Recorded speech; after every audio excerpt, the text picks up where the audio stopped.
1991 Honda Civic EF hatch. Hey, I'm running and gunning, but with superior cunning. You know my lyrics are stunning. I'm just lyrical, cousin. I cut words like cold cuts. Throw back like you're listening to old cuts. Gonna wrap it up, mob style, body in an old rug. See you at the crossroads, courtesy of a bone thug. Welcome to the 80s, even though it's 91. Car so light, and yet it's the mighty one. Hang a blank CD from the mirror to fool radar guns. Get into a fist fight behind the Taco Bell and 5th Street Highway over your sister's honor. Buy a watch from a mall kiosk, cut your springs, buy wheels from a pawn shop, drill holes in your catalytic converter, and challenge a Fox body to a one-lap race at Park City. 'Cause why? Because it's time for the EF hatch. This is a two-door hatchback. It is a inexpensive, small commuter car from the late 80s into the early 90s. It was bare-bones transportation, and yet few cars have the same kind of street cred as an EF hatch. But why? It's not fast. You could either have it with a 1.4 or 1.5 or a 1.6 liter single overhead cam fuel injected motor, and they all had dopey timing belts, and they all made not enough horsepower. How much horsepower? Who cares? Watch me jack off. Because the USA never got the double cam SIR Type R Mutigen R-Spec Bullet Train Type S Type RRRRRR 100 and R horsepower motor. No. We've got these. This is the D15B1 16 valve all crammed up in a single jingle with dual port throttle body injection.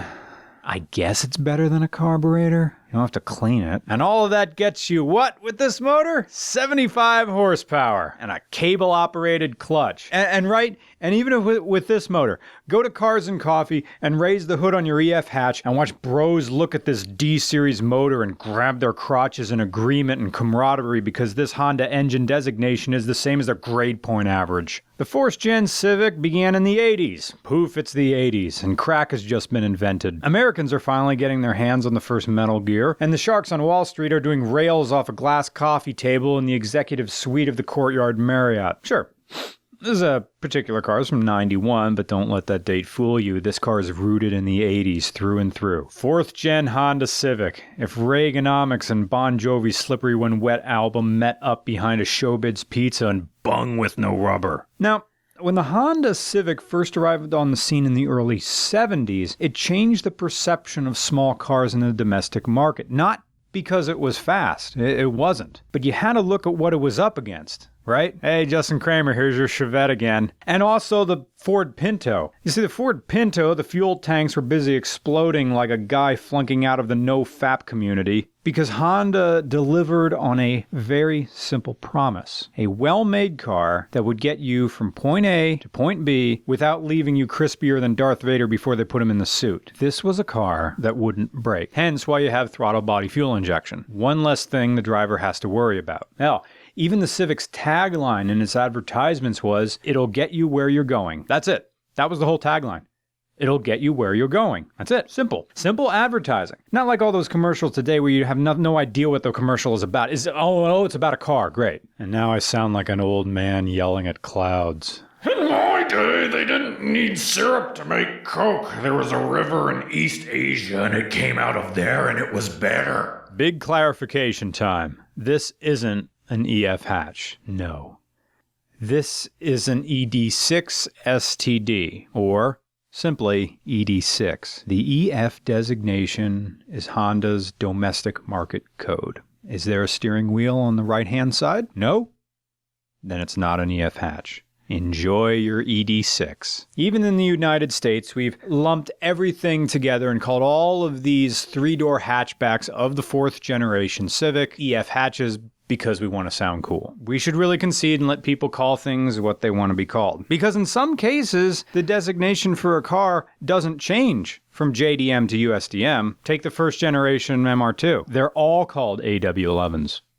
So I should just accept that language changes, because that's what it does. Also available in 91 was the D16A6 16-valve single jingle, but that one had port fuel injection, and it got 105 horsepower. Now that was for the EX model, and that got you a higher geared steering rack and reduced drag thanks to a lower hood line. No, wait a minute. They all had lower hood lines. What am I talking about? But this is the basic one. This is a base Civic. Why? No center console. Nothing between these two seats. You just get the rubber shift boot down there and a 4-speed on the floor. Curiously enough, this particular model has air conditioning. Now, whether that was an option or not, I'm not certain. I'm fairly certain it was. So whoever got this car got a base model, but was able to get it with air conditioning. How unique is that? Now, if you opted for the stripped out, completely base Civic, that was retailed for $6,995 in 1991, and adjusted for inflation to 2016, this is a $12,360 car. Imagine getting a brand new car today for just over $12,000.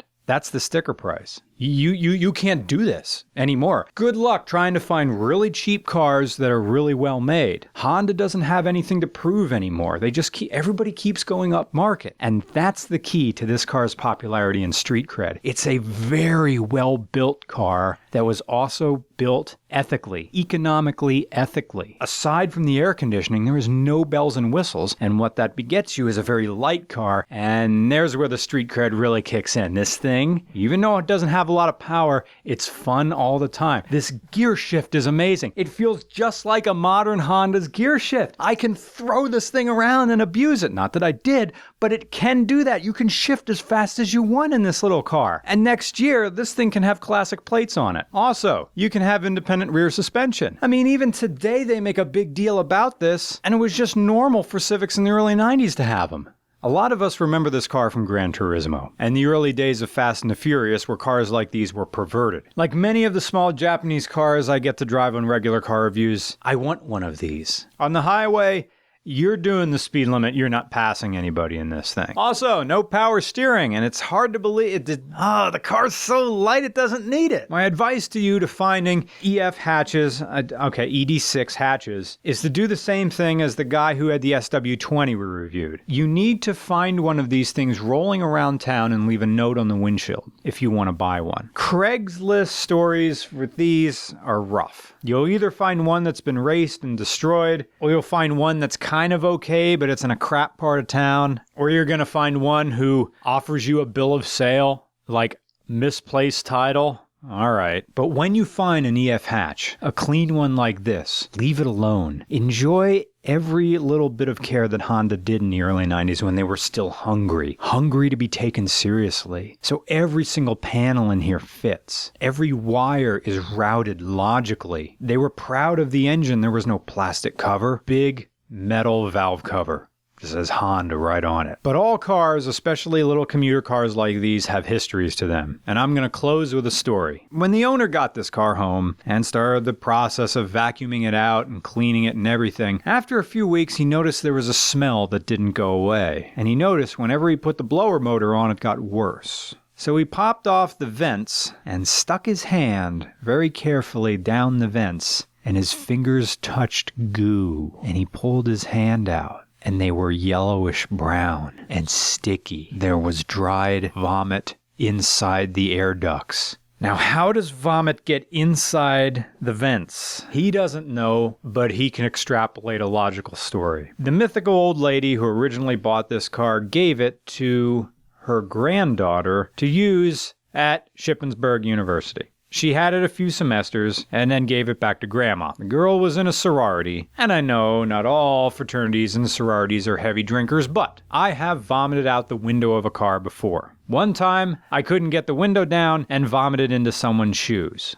But in that freakish moment, that panic-induced, oh my God, I'm going to puke in a car, what do I do moment, you run through many options. Well, this girl surveyed her situation, who was in the passenger seat, and figured her best course of action was to lean forward and press her mouth against the vent. So the owner removed all of the ducting and got out the garden hose. Now it smells great. When you write about cars, you're rarely writing about the car. You're really writing about the human stories that go with the vehicle. And if you want to get down to the crux of car culture, it's little moments like that. Car stories are really people stories. See you next week. I learned my cars in ED6. It's not an EF hatch. Who really cares?